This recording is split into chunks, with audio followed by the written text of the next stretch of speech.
क्या होगा कि अगर पाकिस्तान डिफ़ॉल्ट कर गया? एक मुल्क डिफ़ॉल्ट कब करता है? मिसाल के तौर पर एक छोटा सा मुल्क है जो साल में 100 रुपये कमाता है, लेकिन उसके साल के खराजात 200 रुपये हैं और इस मुल्क के हुक्मरान मुल्क चलाने के लिए IMF और वर्ल्ड बैंक या किसी दूसरे मुल्क से कर्ज लेते हैं और फिर वो इसलिए कर्ज को वापस नहीं कर पाते और वो मुल्क खुद तस्लीम करता है कि हम इस काबिल ही नहीं हैं कि इस मुल्क को वापस कर सकें, तो फिर इस मुल्क को डिफ़ॉल्ट मान लिया जाता है। जब एक मुल्क डिफ़ॉल्ट हो जाता है तो उसके ऊपर काफ़ी पाबंदियां लगाई जाती हैं।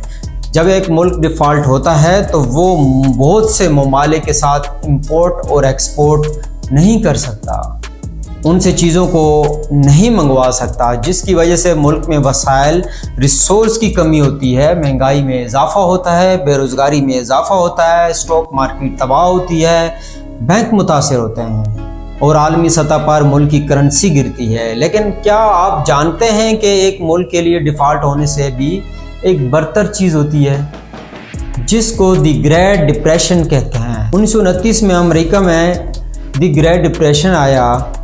ग्रेट डिप्रेशन को अगर मैं आसान अल्फाज में समझाऊं तो वो कुछ इस तरह होगा कि पाकिस्तान के जो भी हालात हैं इनको 100 रुपये से दुगना कर दिया जाए और ये हालात अगले 10 साल तक चलें तो इसको द ग्रेट डिप्रेशन कहेंगे।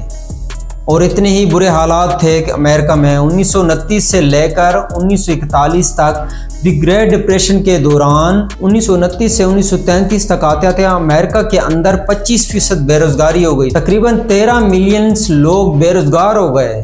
पैसे की इतनी कमी हो गई कि लोगों ने भूख के चलते अपनी जानें लेना शुरू कर दी। 20% से लेकर अभी तक द ग्रेट डिप्रेशन सिर्फ एक बार अमेरिका में आया, उसके अलावा किसी और मुल्क में नहीं। द ग्रेट डिप्रेशन के बाद ही 1944 में अमेरिका ने वर्ल्ड बैंक और IMF की बुनियाद रखी ताकि इस तरह के बड़े बड़े माली बहरान से बचा जा सके।